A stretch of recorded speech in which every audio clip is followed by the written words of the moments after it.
If your Defy DTL153 washing machine starts beeping and shows an E5 error code, it usually indicates a problem related to water filling or water level detection. The washer relies on sensors and valves to control how much water enters the drum during a cycle. When the machine cannot detect the correct water level, or if water flow is restricted, the system triggers the E5 warning and stops the program to prevent damage. Fortunately, this issue is often caused by simple factors like blocked water hoses, closed valves, or temporary electronic glitches that can be resolved with a few quick checks. Try these. Step 1. Turn off the washing machine and check that the household water supply valve connected to the washer is fully open. Step 2.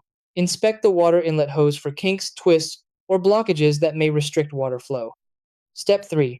Remove and rinse the small inlet filter screen inside the hose connection to clear debris. Step 4. Restart the washer by turning it off, waiting about 1 minute, and powering it back on.